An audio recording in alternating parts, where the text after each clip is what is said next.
I'm Esther Dillard on the Black Information Network, chatting with writers and authors who offer an added perspective for our listeners. This is Color Between the Lines.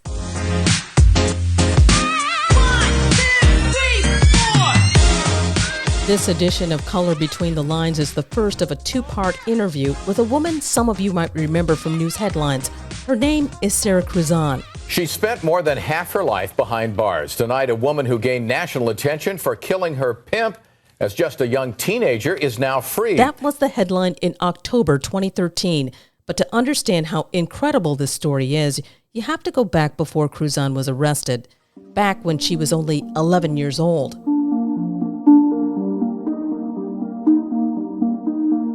That was when she met a man named George Gilbert Howard, known on the streets as Gigi. He groomed her to be exploited and sold for sex. Her bio says from 13 to 16 years old, she was trafficked, and after years of systemic, dehumanizing rape and torture, she finally escaped only to return a few days later and kill her trafficker. When Sarah went to trial, the pain and trauma she experienced as a child was not admitted into evidence. Sarah was tried as an adult and sentenced to life in prison without parole, plus 4 years in 1995. 18 years later, in 2013, California Governor Arnold Schwarzenegger reduced Sarah's sentence, making her eligible for a parole hearing. Officials released Sarah from prison on October 31st, 2013. Well, that day I got out, it was very high intense stress because it was a lot of chaos going on. You had like Senator Lee there. It was just the news media. It was just intense. It was back in June this year, 2022, California Governor Gavin Newsom granted a full pardon to Sarah. Sarah is now an outspoken advocate for children who are victims of sex trafficking, and she recently released a book called I Cried to Dream Again, Trafficking, Murder, and Deliverance, a memoir. Thank you, Sarah, for joining us on the BIN. Thank you. It's an honor to be here. Well, it is an honor to talk to you. This interview, I determined, was not just about your book, but really about your life mission to help women and young girls who have continued to be victims of sex trafficking.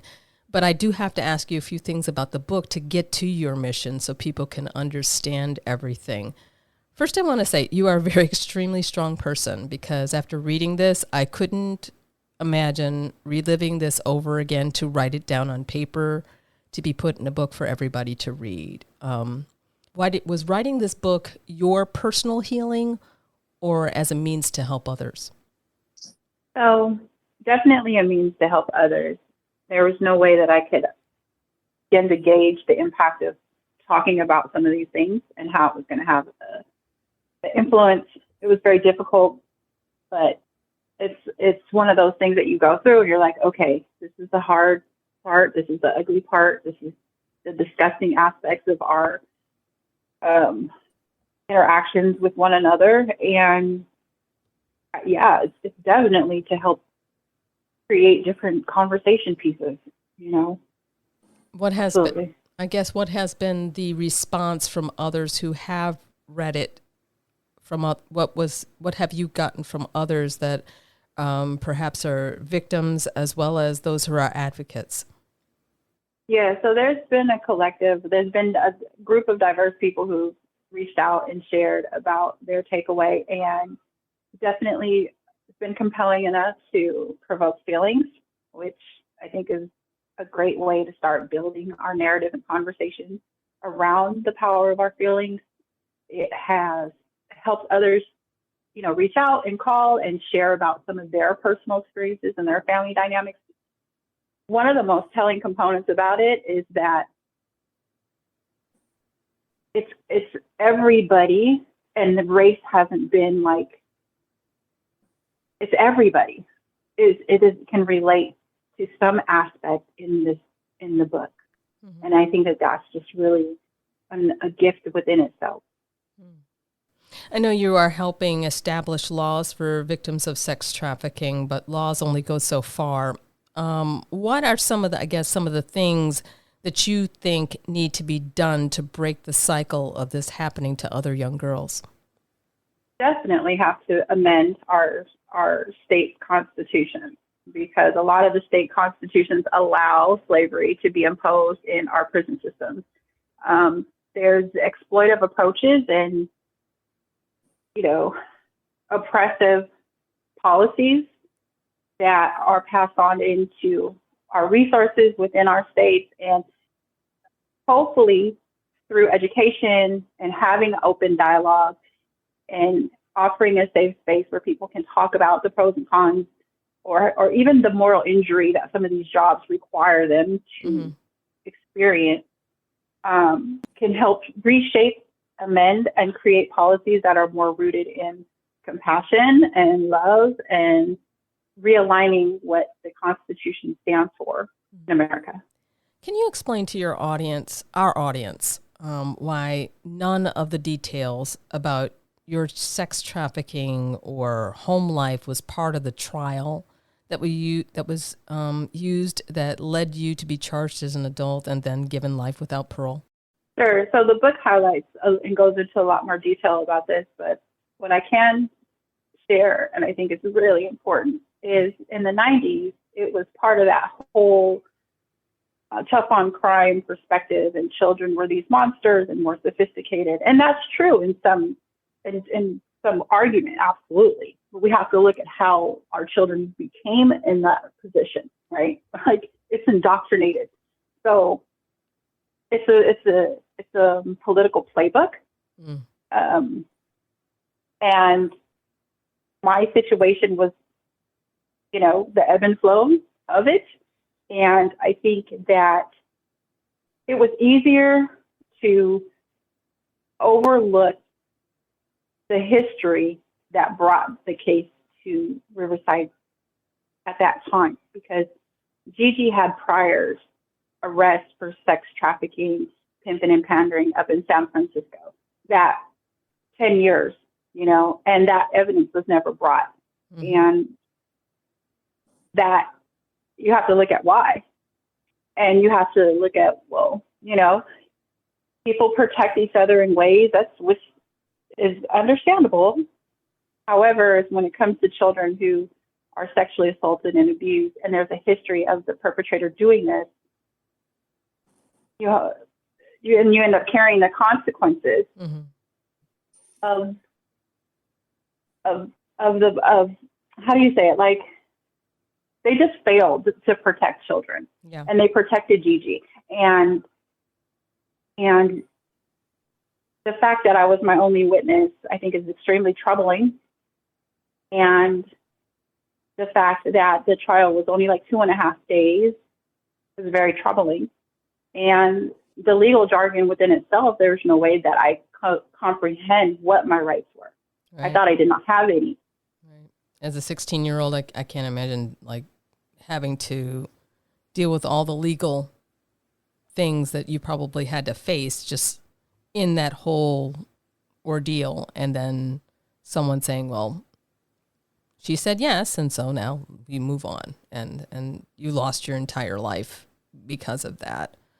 For those of you who are just joining us, I'm Esther Dillard on the Black Information Network, and I'm speaking with women's advocate Sarah Cruzan about her new book, I Cry to Dream Again, Trafficking, Murder, and Deliverance, a memoir. I remember reading when you were in jail and you said to one of the other inmates, I'm going to get out of here. And someone else said, we're not getting out of here, knowing your life sentences. But you said it again. And I thought, wow, where did that come from? And why were you so confident about that? Faith.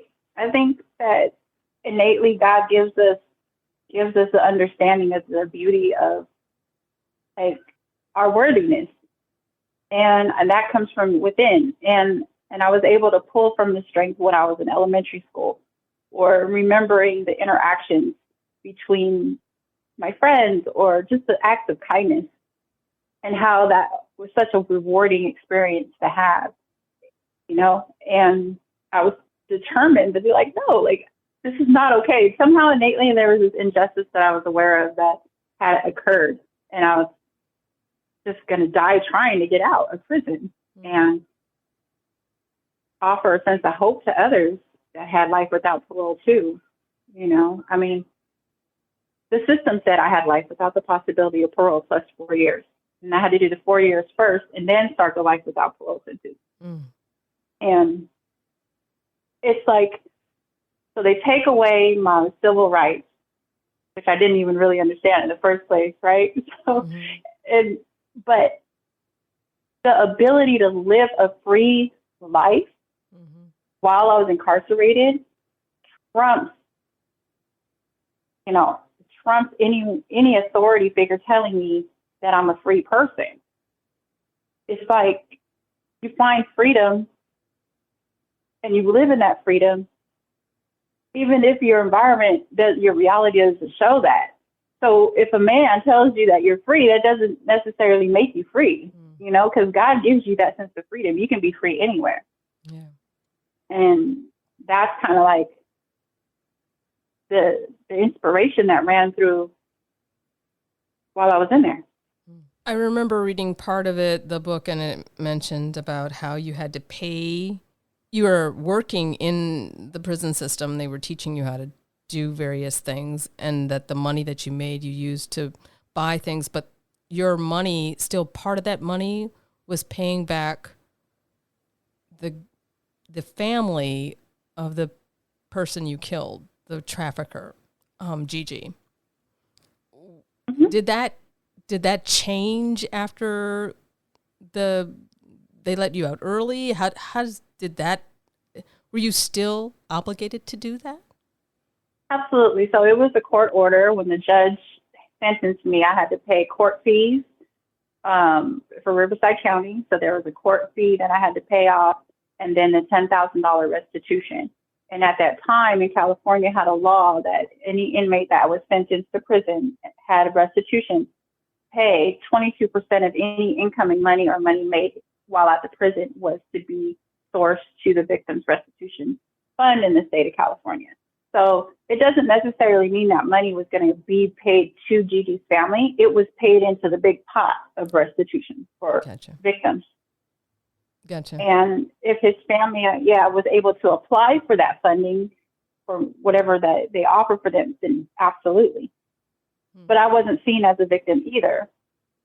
But here's the beauty about it is being able to go to work, being paid pennies, you really find out where your level of integrity and value lies within you as a person or human being in your community.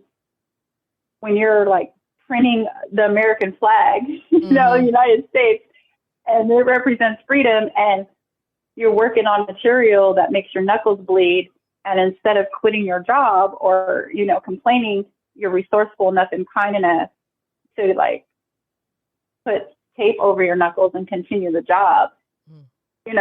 So it wasn't the value of money that was a motivation factor. It was the integrity that no matter what, the harms of others within the system wasn't going to take away. So I trusted the process. There was anger, there was frustration, there's so many different emotions, but you really get an opportunity to see what type of human soul you carry when you're faced with there's so many options that just, I just, it to me, it was insult to injury when I read that. It made me very angry. I had to put the book down for a little while and then come back and read because I was like, she was already a victim and then now she's victimized again to have to pay the family restitution. So forgive me if I had that kind of thought, but that's what went through my mind. Understand. Yeah. Reading about the parole process was also interesting. The fact that you had to convince a group of people that you deserved another chance at life was a huge challenge. And I thought it was a lot, to me, unfair because of what you already had gone through. What do you think were some of the reasons that perhaps swayed that parole board to let you go early? Because you must have done a wonderful job. Well, I think that the parole board's job is to ensure that they're going to release people who have a threshold of reaction that's associated with trauma. Yeah. And that's kind of like reflective of our veterans. So I had no idea what to compare it to. I had no idea what society was going to be about, other than my fantasies or what I had been exposed to while in prison, you know what I mean? And my past experiences. I didn't have a really forward layout of it. So I think the parole board did an excellent job. I think that there are a lot of spaces for us to bridge better merging and transitional approaches that are tailored to the individual's needs instead of being so broad about what a person needs coming home. Yeah. Without re-traumatizing them. Mm-hmm. So you don't think it was one thing that pushed them, that said, yes, we want to allow her to be free. It wasn't any one thing. It was a combination of things. That's what I'm kind of getting from you. Absolutely. It was definitely a combination of things. When I read that book about how you learned about getting out in a prison in 2013, I was all smiles. What was it like that day? That day I got out, it was very high intense stress because it was a lot of chaos going on. You had like Senator Lee there. It was just the news media. It was just intense. And I remember just driving back and listening to music and just kind of like prepping for what was going to come next. And it was really childlike. I think I was naive to a lot of things, but I was also very, very, very hopeful. And I just trusted everybody. I just thought everybody was just so good and that the world was just a safe space. And I didn't understand the depth of potential harm that was actually kind of like lying in the cut for me, in a sense. Wow. From opportunists or, situations like that. So what challenges lie ahead for Sarah Cruzan after she was released from prison? We'll hear more from her in part 2 of our interview on the next Color Between the Lines. I'm Esther Dillard on the Black Information Network.